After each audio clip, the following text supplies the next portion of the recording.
बड़ा भगवान का विचित्र विधान है, बड़े बड़ों को दुख भोगना पड़ता है। जिनकी आज्ञा में सूर्य, अग्नि, वायु, चंद्र आदि हैं, वो देवराज इंद्र अपनी पत्नी सहित बड़े संकट में पड़े, दुख भोगना पड़ा।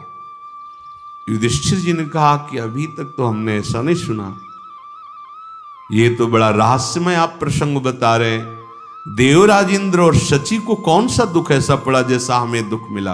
वो तो त्रिभुवनपति हैं, उनको कौन दुख दे सकता है? तो शल्य ने कहा, ये पूर्व काल की बात है, हमने ऋषियों के मुख से सुनी थी। पत्नी सहित इंद्र ने जिस प्रकार महान दुख प्राप्त किया वो मैं तुम्हें बताता हूं। एक त्वष्टा नाम के प्रसिद्ध ऋषि जो प्रजापति थे, देवताओं में श्रेष्ठ थे, महान तपस्वी थे, पर वो इंद्र के प्रति द्रोह, द्वेष बुद्धि रखते थे। संत महापुरुषों ने जो विचार करके कहा है वो परम सिद्ध है। कंचन तजना सहज है, सहज तिया का नेह, और मान बड़ाई ईर्ष्या दुर्लभ तजनाए। ये प्रजापति हैं, त्वष्टा, बड़े ही तपस्वी हैं, पर देवराज इंद्र से इनका द्रोह हो गया, द्वेष। बढ़ोतरी देखकर, मान सम्मान, महिमा देखकर बड़े बड़ों की बुद्धि में ये विचलता आ जाती, कहीं मत्सरता आ जाती है, जलन होती है, मेरे से आगे बढ़ा जाता है, कहीं द्वेष का रूप धारण कर लेती, ईर्ष्या का रूप धारण कर लेती। द्रोह बुद्धि होने के कारण उन्होंने विचार किया कि मैं इंद्र को मरवाऊंगा। प्रजापति हैं और ये देवराज इंद्र हैं, इनके प्रति इतना द्वेष बढ़ा उनका कि उन्होंने अपनी तपस्या से एक पुत्र प्रकट किया जो 3 सिर वाला था। 3 सिर थे। महातेजस्वी बालक का नाम विश्वरूप रखा गया। वो सूर्य, अग्नि के समान तेजस्वी, 3 मुख, और जन्म से ही इंद्र के प्रति स्पर्धा, क्योंकि संकल्प करके, द्रोह करके इसकी रचना की। उसके एक मुख से तो वेदों की ध्वनि प्रकट होती थी, दूसरे से सुरापान करता था, तीसरा मुख तो ऐसे जाज्वल्यमान मानो लोगों को भस्म कर देगा। 3 मुख थे। अमित तेजस्वी वो बालक स्वभाव से ही तपस्या के द्वारा प्रकट हुआ है, तो तप बल में संलग्न हो गया, तपस्या में। देवराज इंद्र को जब सूचना मिली कि आपके वध के लिए इसकी रचना हुई है और वो तपस्या में संलग्न है, अब वो घबरा गए कि त्वष्टा की तपस्या मूर्तिमान विश्व रूप में, और वो 3 मुख वाला स्वयं तपस्या में लगा। ये तो तीनों लोगों को अपना ग्रास बना सकता है, ऐसी भयंकर तपस्या कर रहा है। सोच विचार में मगन हुए, फिर निर्णय निकला कि दिव्य अप्सराओं को भेजा जाए, उसकी तपस्या नष्ट की जाए। अप्सराओं से कहा, जैसे भी हो इसे काम भोग में लगाओ, शीघ्र जाओ, विलंब मत करो, पूरी चेष्टा करो, उसको लुभायमान करके काम में आसक्त कर दो। ऐसा अप्सराओं को आदेश किया। यहां भी मृत्युलोक में जब कोई ऐसी उच्च कोटि, तो उसके आकर्षण मायाकृत ऐसे गुरु कृपा पात्र, भगवत कृपा पात्र, पर जो दैन्य भाव से गुरुजनों के चरण शरण में रहते हैं तो बालकवत रहते हैं, उनके ऊपर ये प्रश्न नहीं आता। करो सदा तिनके रखवारी जिम बालक। जैसे कोई भयावह दृश्य आवे तो मां अपने आंचल में छुपा लेती है, ऐसे गुरु कृपा, भगवत कृपा उसे रोक लेती है, आक्रमण नहीं हो पाता। ये तपस्या के द्वारा जो बड़े बड़े लोगों पर अधिकार करना, इन पर ऐसे विशेष प्रश्न होते हैं। उन सुंदरियों ने बहुत दिव्य, वैसे देवी हैं, अप्सरा हैं, श्रृंगार वेशभूषा हाव भाव, पहुंच गई, प्रणाम करके दासत्व भाव प्रकट करते हुए उनकी सेवा करने लगी। हाथ जोड़कर कहा, प्रभु मैं आपसे भयभीत हूं, पहले तो आप मुझे वचन दें कि मुझे भस्म नहीं करेंगे, मैं आपकी शरण में आई हूं, आप मेरी रक्षा कीजिए। उन्होंने कहा, तुम स्वस्थ चित्त रहो, तुम जिस कार्य के लिए आए हो अपना प्रयास करो, मेरी तरफ से तुम्हें कोई भय नहीं, ऐसा कहा। नाना प्रकार की चेष्टाएं कर ली, पर वो अपने स्वरूप में जैसे भजन में लगे थे, साधना में, तपस्या में, वैसे ही लगे रहे। देवराज इंद्र के द्वारा प्रेरित तो अप्सराएं जब सब प्रयास करके हार गई, तो हाथ जोड़ करके प्रणाम किया और वापस आ गए।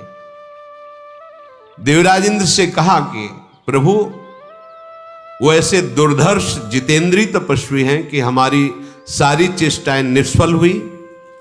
वो धैर्य से विचलित नहीं किए जा सकते, कोई भी रूप सौंदर्य उनको प्रभावित नहीं कर सकता। हम असमर्थ हैं, आप दूसरा उपाय कीजिए। बहुत बड़ी बात है। दिव्य देव लोक की अप्सरा निष्फल हो गई और उन्होंने प्रसन्नता पूर्वक कहा, तुम स्वस्थ चित्त रहो, तुम्हें कोई भय नहीं मेरे द्वारा, तुम जो करने आए हो अपना प्रभाव दिखा लो। परम बुद्धिमान इंद्र ने जब ये देखा कि अप्सराओं का कोई प्रभाव नहीं, तो वो विचार करने लगे कि अब तो मुझे वध ही करना पड़ेगा, दूसरा कोई उपाय नहीं है।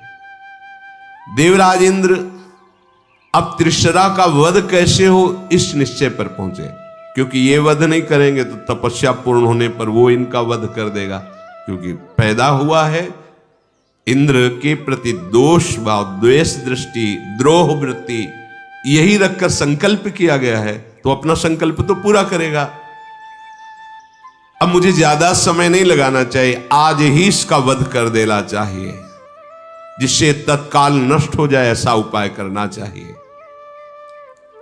शास्त्रयुक्त बुद्धि से तीसरा के वध का दृढ़ निश्चय करके क्रोध भरे हुए इंद्र ने अग्नि के समान तेजस्वी, घोर एवं भयंकर वज्र का स्मरण किया।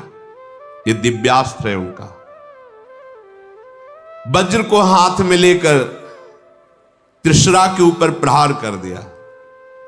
त्रिशरा मूर्छित होकर गिर पड़े, जैसे कोई शिखर पर वज्र का प्रहार हुआ हो तो टूट के गिर पड़ा हो। देवराज इंद्र को फिर भी शांति नहीं हुई, क्योंकि वैसे ही तेजस्वी मुख,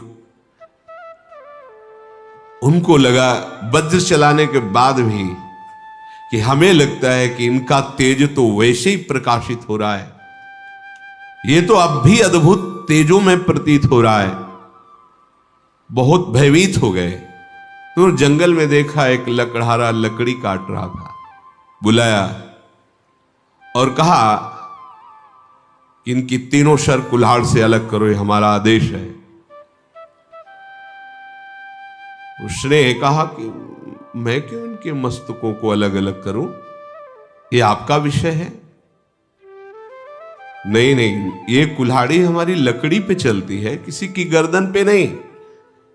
किसी भी प्राणी की हत्या करना ये साधु पुरुषों द्वारा निंदनीय कार्य है, मैं नहीं कर सकता ऐसा।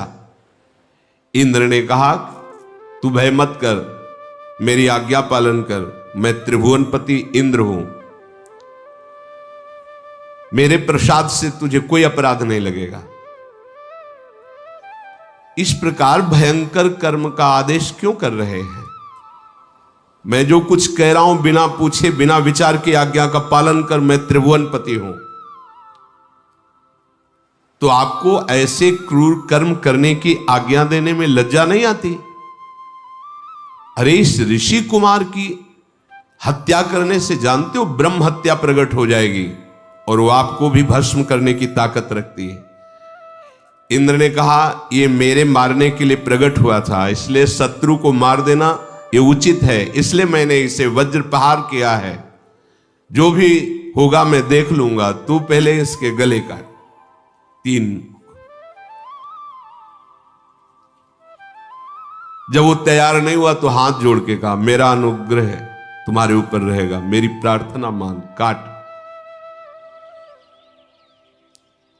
राजन, ये बात सुनकर उस लकड़हारा ने महेंद्र इंद्र की आज्ञा पालन करते हुए उनके गले को कुल्हाड़ से काटा। जे ही काटा तो जो वेद पाठ करने वाला मुख था, कपिंजल नाम का पक्षी बनकर के उड़ गया,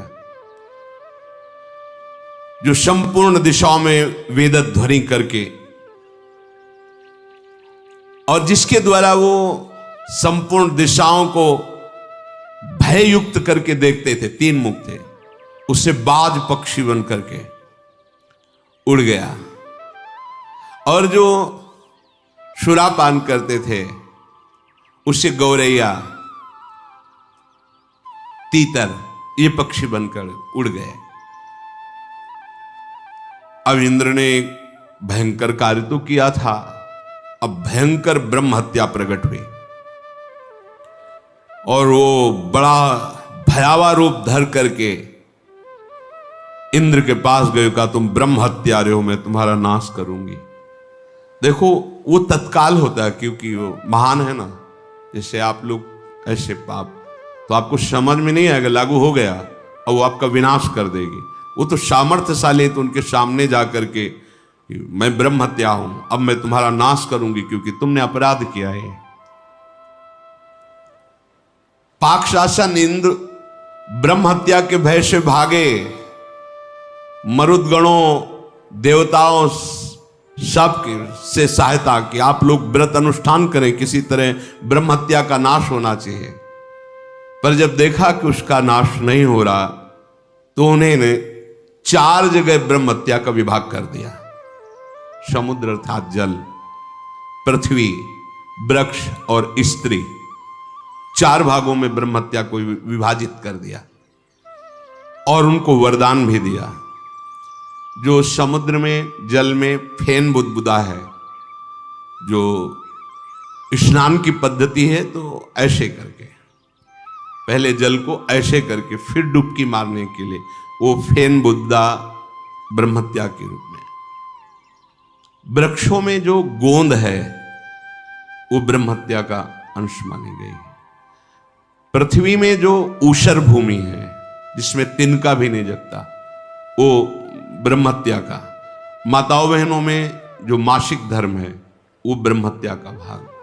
और वरदान, जल सबको पवित्र करने में प्रधान रहेगा। पृथ्वी चाहे जितना गड्ढा हो जाए स्वाभाविक भर जाएगी, वृक्ष काटने पर भी नए अंकुरण उसमें प्रकट हो जाएंगे। माताओं में इस मासिक धर्म के बाद ही गर्भ धारण करने की सामर्थ्य उनकी आ जाएगी। ऐसा ब्रह्म हत्या को 4 भागों में विभाजित करके और उनको वरदान दिया। फिर महर्षियों से अनुष्ठान करके पवित्र होकर इंद्र पद पर आसीन हुए। दैत्यों का संहार करने वाले इंद्र ने शत्रु को मारकर अपने को कृतार्थ समझा। इधर त्वष्टा ने जब सुना कि मेरे द्वारा प्रकट हुए पुत्र का वध कर दिया इंद्र ने, तब आंखें क्रोध से लाल हो गई और उनका मैं ऐसा प्रकट करूंगा जो इंद्र को चबा जाए। संसार के लोग मेरी तपस्या और मंत्र का बल देखें। वो ऐसा होगा कि दुरात्मा देवेंद्र का नाश करेगा, मेरा पूर्ण तपोबल ही मूर्तिमान होगा। महायशस्वी त्वष्टा ने आचमन किया, अग्नि प्रज्वलित की और मंत्रों के द्वारा पुत्र उत्पन्न किया। इंद्र शत्रु, तू मेरी तपस्या के प्रभाव से महाबलशाली प्रकट हो। यज्ञ पूर्ण हुई तो सूर्य और अग्नि के समान तेजस्वी आकाश को घेरे हुए एक बड़ा स्वरूप प्रकट हुआ जिसका नाम वृत्तासुर हुआ। ऐसा जान पड़ता था मानो पूरे विश्व को पी जाएगा। हाथ जोड़कर कहा, पिताश्री क्या आज्ञा है, मैं क्या करूं? तब त्वष्टा ने कहा, सक्राम जहित चाप युक्तो जगाम त्रिदिवम ततः ततो युद्धम समभवद वृत्तवासाव योर्महद। इंद्र को मार डालो, मेरी आज्ञा है। उनके ऐसा कहते ही वृत्तासुर ने कदम बढ़ाए। स्वर्ग इतना विशाल का है शरीर, बड़ा भारी। इंद्र ने प्रयास किया अपने को बचाने का वृत्तासुर से, क्रोध में भरे हुए वृत्तासुर उनके अस्त्र शस्त्र सबको ऐसे दांतों से चबा लिए। कोई काम उनके ऊपर अस्त्र शस्त्र नहीं कर रहा था। वीर वृत्तासुर ने मंत्र और तपस्या का प्रभाव उसमें थे। इंद्र को ऐसे पकड़ लिया और अपने मुंह के भीतर डाल लिया। लोकपालों ने देखा ये तो चबा जाएगा, अब तो मुंह के अंदर डाल लिया देवराज इंद्र को। तत्काल बड़े बड़े लोकपाल एकत्रित होकर मंत्र का प्रभाव, जम्भाई आ गई। जम्भाई की सृष्टि वहीं से हुई। महाशक्तिशाली देवताओं ने तत्काल संकल्प किया और उसको जम्भाई, यहीं से जम्भाई की सृष्टि हुई। आज ऐसे करते जे आ तो देवराज इंद्र निकल पड़े बाहर। बलनाशक इंद्र जब बाहर निकल करके आए तो उनको कुछ होश आया। इंद्रमुख से बाहर निकल आए, समस्त देवताओं ने घेर लिया। फिर बड़े बड़े लोकपाल, अग्नि देवता, वायु देवता, सब इंद्र को पीछे करके युद्ध करने लगे। फिर इंद्र स्वस्थ चित्त होकर स्वयं युद्ध करने लगे। बड़ा भयानक संग्राम हुआ, पर त्वष्टा ऋषि का मंत्र और तप बल परास्त होने वाला नहीं था। युद्ध में अधिक बलशाली होने लगा। इंद्र और समस्त लोकपाल भाग पड़े। ऋषि की तपस्या का जो स्वरूप, भाग पड़े। न अग्नि न वायु न कोई भी सामने नहीं टिक रहा है। अब देवताओं को बड़ा दुख हुआ कि जब स्वयं इंद्र और बड़े बड़े लोकपाल त्वष्टा के तेज से सब भयभीत हो गए और सबने सलाह की कि अब क्या किया जाए। भय से मोहित हुए सब विचार करके एक ही बात पे पहुंचे कि भगवान श्री हरि की शरण में चलो, दूसरा कोई उपाय नहीं। तो सब मंदराचल के शिखर पर गए और एकत्रित होकर हाथ जोड़ करके वृत्रासुर के भय से पीड़ित होकर श्री भगवान का स्तवन किया। सबने प्रार्थना की, प्रभु जब जब हमें संकट पड़ा है आपने ही बचाया है। नाथ, आपने मेरे लिए मोहिनी अवतार धारण किया, दैत्यों के हाथ से अमृत छीना और युद्ध में सब दैत्यों का संहार किया। महादैत्य बलि को बांधने के लिए आपने मेरे कारण ही वामन अवतार धारण किया और आपने इंद्र को देवताओं का राजा पद पुनः प्रदान किया बलि से छीनकर। आप संपूर्ण देवताओं के स्वामी, चराचर जगत के स्वामी, हे देवाधिदेव, हे अखिल विश्व वंदित सुरश्रेष्ठ, आप हम सबके आश्रयदाता हैं, हमारी रक्षा कीजिए। ये वृत्तासुर अपने प्रभाव से हम सब देवताओं को परास्त कर लिया है, अब आप ही मुझे बचा सकते हो। श्री भगवान बोले, देवताओं, तुम लोगों का उत्तम हित अवश्य करूंगा, अतः तुम सबको एक उपाय बताऊं जिससे वृत्तासुर का अंत होगा। तुम सब लोग ऋषियों के समीप जाओ और ऋषियों को लेकर के जहां वृत्तासुर है उसके पास झुक के जाओ और उससे कहो मैं जान गया कि मैं आपसे नहीं जीत सकता, और उससे मित्रता करो, संधि करो, फिर हम जीतने का उपाय बताएं। पहले तुम संधि करो। देवताओं, मेरे तेज से तुम्हारी विजय होगी। जब इंद्र वध करने का निश्चय करेंगे तो मैं उनके आयुध में अग्रभाग में विराजमान हो करके उसका विनाश कर दूंगा। पर अभी तुम जाओ, झुक के प्रणाम करो और संधि करो, क्योंकि अभी बढ़ा हुआ तपोबल है, कोई जीत नहीं सकता। प्रभु के ऐसा कहने पर ऋषि देवता सब मिलकर के वृत्तासुर के पास गए। वृत्तासुर ने देखा सब हाथ जोड़े ऋषि देवता और देवराज इंद्र आ रहे। ऋषियों ने पास आकर कहा, दुर्जय वीर, कोई प्रहार मत करना, हम तुम्हारे तेज से बहुत जल रहे हैं, आप हमसे मित्रता कीजिए, अब तुम्हारा कोई अमंगल नहीं करेगा। इंद्र की सामर्थ्य नहीं कि तुम्हें जीत सके, इसलिए हम तुम्हारे आश्रय में आए हैं। देवता, असुर, मनुष्य सहित सारी प्रजा बहुत पीड़ित हो रही है। इसलिए हम चाहते हैं कि तुम और इंद्र मित्र बन जाओ तो जगत का मंगल हो जाएगा, तुम्हें भी सुख मिलेगा और इंद्र को भी सुख मिलेगा। ऋषियों की ये बात सुनकर के वृत्तासुर ने मस्तक झुकाया और कहा, हमें आप समस्त ऋषियों का आदर करना है, इसलिए आप जो आदेश करें हम मानेंगे। महाभाग महर्षियों ने कहा कि आप मित्रता स्वीकार करें, इंद्र से अब युद्ध नहीं करेंगे। तो उन्होंने कहा कि मुझ में और इंद्र में मित्रता कैसे हो सकती है, आप बोलिए। क्योंकि मैं तप और तेज बल से प्रकट हुआ द्वेष भाव से हूं, इसलिए इंद्र के प्रति मेरे हृदय में द्वेष रहेगा और इंद्र अपने द्वेषी को टिकने नहीं देंगे, इसलिए मारने का उपाय करेंगे। कभी मित्रता हो ही नहीं सकती। ऋषि बोले, एक बार मेरे कहने से तुम मित्रता स्वीकार करो। अगर साधु पुरुषों का वचन मान लिया जाए तो उसमें परम कल्याण होता है।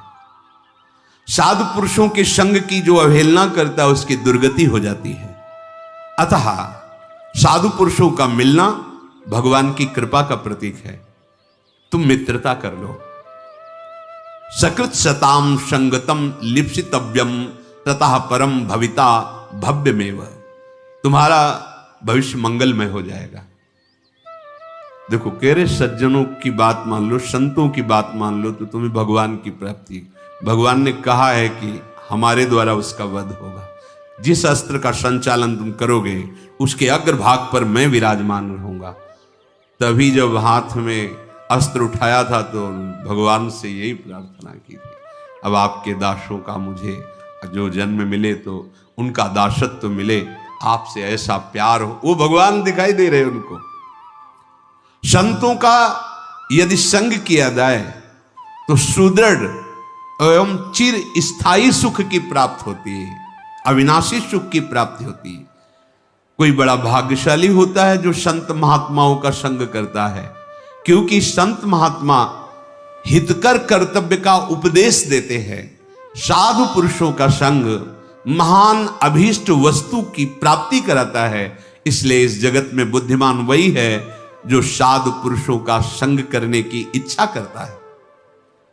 तुम इंद्र से मित्रता कर लो। सत्यवादी, आनंदिनी, धर्मज्ञ एवं सूक्ष्म बुद्धि वाले महापुरुषों ने ऐसी सलाह दी। महर्षियों की बात सुनकर वृत्तासुर ने कहा, भगवान, जैसे मेरे पिता तपस्वी श्री तुष्टा जी, वैसे ही आप सब हो।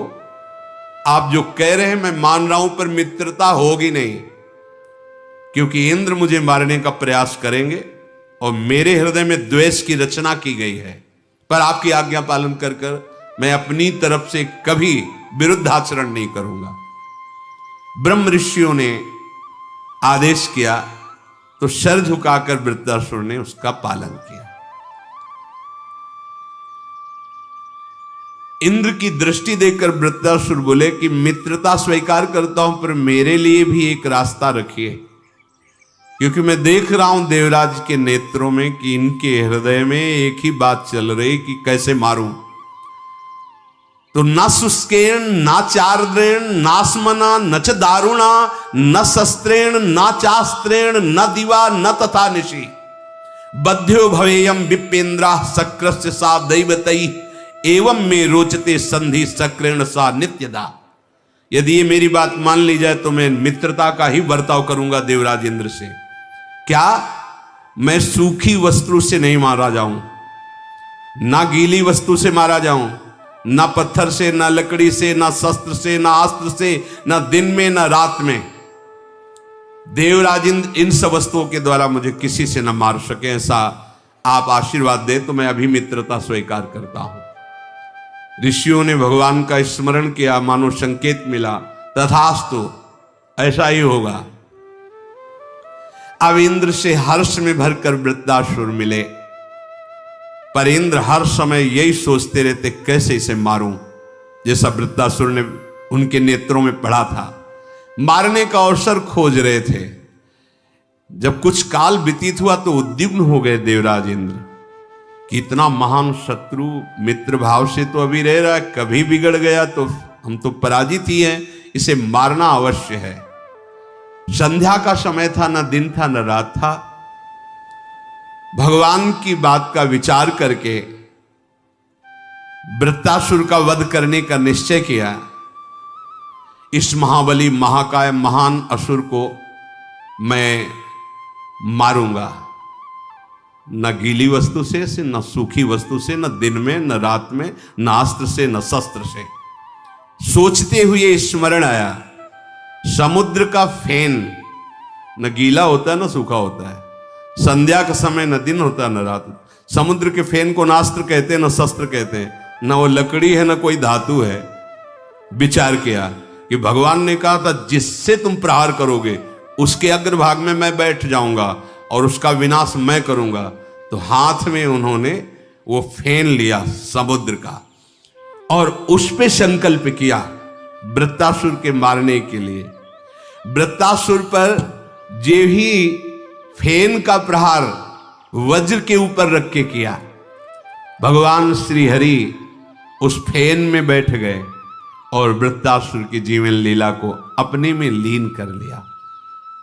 वृत्तासुर जे भी पधारा तो सब देवताओं की स्तुति करने लगे कि बहुत भगवान ने सुंदर बुद्धि दी, जो ऐसे फेन से आपने वरदानों की रक्षा करते हुए भी उसको अपने बल से हीन कर दिया।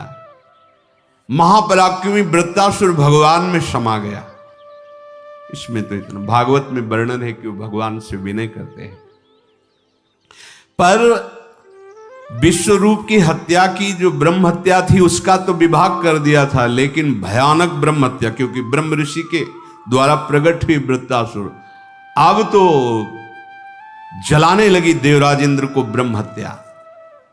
भागे देवराज इंद्र, कहीं ठौर नहीं मिल रही थी, जहां जाते वहां ब्रह्म हत्या उनको तापित करती। वो पृथ्वी की सीमा के पार अपने इस अपराध से बचने के लिए जल में स्तंभित करके कमल की नाल में बहुत सूक्ष्म रूप से वहां जाके बैठ गए। मंत्रों से जल को स्तंभित करके वहां कोई प्रवेश, ब्रह्म हत्या से भयभीत होकर बैठ गए। अब तो देवराज पद पे कोई नहीं, बड़ा हाहाकार मच गया कि अगर देवराज इंद्र नहीं तो फिर त्रिभुवन का शासन कैसे चलेगा। पूरा का पूरा विश्व इस तरह से अराजकता फैल जाएगी। अगर विश्व में अराजकता फैल गई तो उपद्रव होने लगेंगे, सब दुखी हो जाएंगे। अब सब देवर्षि लोकपाल सब भयभीत हो गए। कहां गए? ऐसी जगह गए कि किसी को पता नहीं कि देवराज इंद्र हैं कहां।